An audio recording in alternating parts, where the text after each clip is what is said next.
Welcome to பிரபவாஸ் kitchen. Friends, இன்றைக்கி கோதுமை மாவில் நல்ல கரகரப்பாக டேஸ்டியாக முறுக்கு செய்ய போகிறோம்.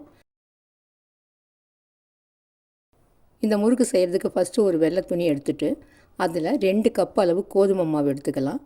இதை இப்போ மூட்டையாக கட்டி இட்லி பாத்திரத்தில் இட்லி தட்டை வச்சு அதில் வச்சு ஒரு 10 நிமிஷத்துக்கு வேக வச்சிடலாம். நம்ம தண்ணி எதுவும் தெளிக்கலை, அப்படியே வரட்டு மாவு வச்சு தான் வேக வைக்கிறோம். இதை இந்த மாதிரி துணியால் மூடி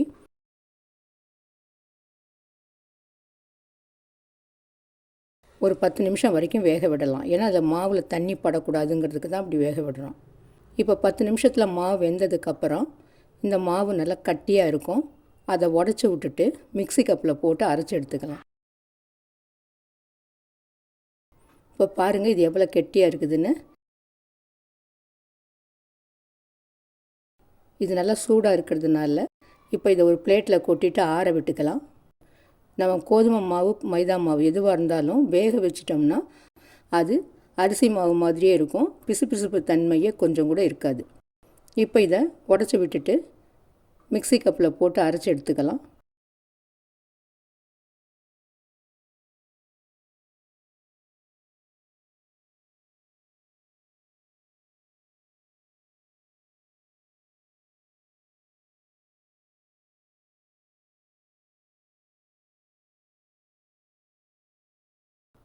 இப்போ அரைச்ச மாவை ஒரு பாத்திரத்தில் மாற்றிட்டு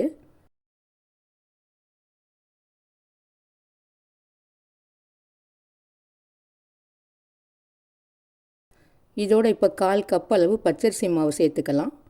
அடுத்து கடலை மாவு இல்லைனா பொட்டுக்கடலை மாவு ஒரு 2 டேபிள் ஸ்பூன் அளவு சேர்த்துக்கலாம். இது சேர்க்கறதுனால முறுக்கு நல்ல டேஸ்ட்டாக இருக்கும், அதனால தான் சேர்த்துக்கிறோம். அடுத்தது தேவையான உப்பு சேர்த்துட்டு மிளகாய் பொடி 1 டீஸ்பூன் சேர்த்துக்கலாம். சீரகம் 1 டீஸ்பூனு,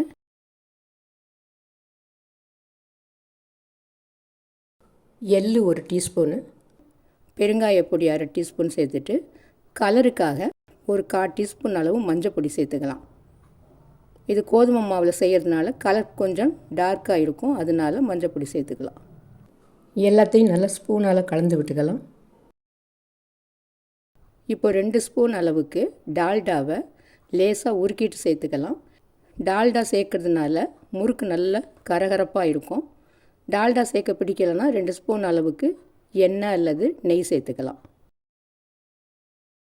இப்போ டால்டா சேர்த்து நல்லா அந்த மாவை பெசரி விட்டு கையில் பிடிச்சா பிடிக்க வர மாதிரி இருக்கணும். அந்தளவுக்கு நல்லா பெசரி விட்டுட்டு தான் தண்ணி ஊற்றி பிசையணும். இப்போ இதில் கொஞ்சம் வெதுவெதுப்பான தண்ணியை கொஞ்சம் கொஞ்சமாக ஊற்றி மாவு பிசைஞ்சிக்கலாம். நம்ம பச்சை தண்ணி ஊற்றி பிசைறதை விட தண்ணியை லேசாக சூடுபடுத்திட்டு மாவு பிசைஞ்சோம்னா முறுக்கு புளியறது ரொம்ப ஈஸியாக இருக்கும். முறுக்கும் நல்லா கரகரப்பாக இருக்கும்.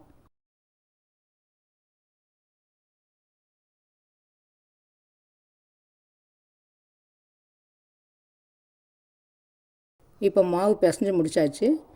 இப்போ இந்த மாவு பாருங்கள், கொஞ்சம் கூட கோதுமை மாவோட தன்மையே இருக்காது, அரிசி மாவு மாதிரியே இருக்கும்.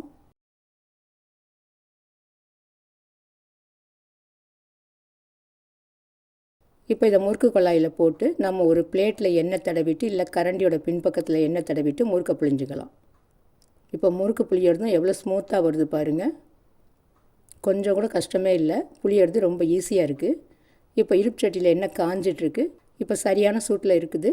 இப்போ புளிஞ்சு வச்சுருக்கிறத போட்டுடலாம்.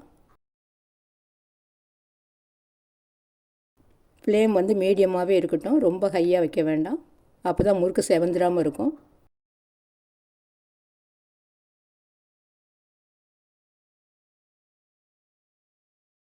இப்போ இது ஒரு பக்கம் வெந்துடுச்சு, இதை திருப்பி விட்டுக்கலாம். பாருங்கள், நம்ம அரிசி மாவில் செய்கிற முறுக்கு மாதிரியே இருக்குது. கொஞ்சம் கூட நமக்கு வித்தியாசமே தெரியாது பார்க்குறதுக்கும் சாப்பிட்றதுக்கும். இப்போ நல்லா கரகரன்னு வெந்துடுச்சு. இப்போ இதை பிளேட்டில் எடுத்து வச்சுக்கலாம்.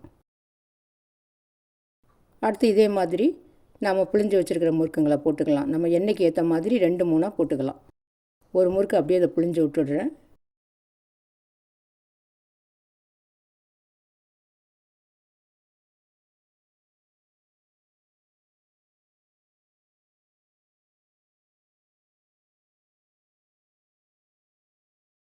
இப்போ இதுவும் நல்லா ஒரு பக்கம் வெந்துடுச்சு, திருப்பி விட்டுடலாம்.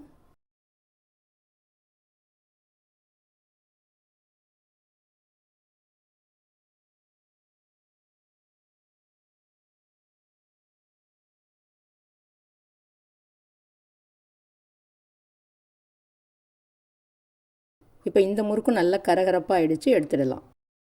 இந்த முறுக்கு நம்ம யார்கிட்ட சாப்பிட கொடுத்தாலும் எப்படி பொறுப்பாக இவ்வளோ டேஸ்டியாக இருக்குன்னு தான் கேட்பாங்களே ஒழிய இது கோதுமை மாவில் செஞ்சதுன்னு யாருக்குமே தெரியாது. நாம் அரிசி மாவில் செய்கிற முறுக்கை விட அவ்வளோ கரகரப்பாக இருக்கும் இந்த முறுக்கு. இப்போ கோதுமை மாவில் நல்ல கரகரப்பான டேஸ்டியான முறுக்கு ரெடி ஆகிடுச்சு. இப்போ பாருங்கள், இந்த முறுக்கில் எந்த டிஃப்ரென்ஸுமே தெரியாது நம்ம அரிசி மாவில் செஞ்சோமா கோதுமை மாவில் செஞ்சோமான்னு. சாப்பிட கொடுத்தாலும் யாருமே எப்படி இவ்வளோ கரகரப்பாக டேஸ்டியாக இருக்குன்னு தான் கேட்பாங்க. கோதுமை மாவில் செஞ்சதுன்னு சொன்னால் நம்ப கூட மாட்டாங்க. உடச்சி காமிக்கணும் பாருங்கள், எவ்வளோ பொறுப்பாக இருக்குதுன்னு பாருங்கள்.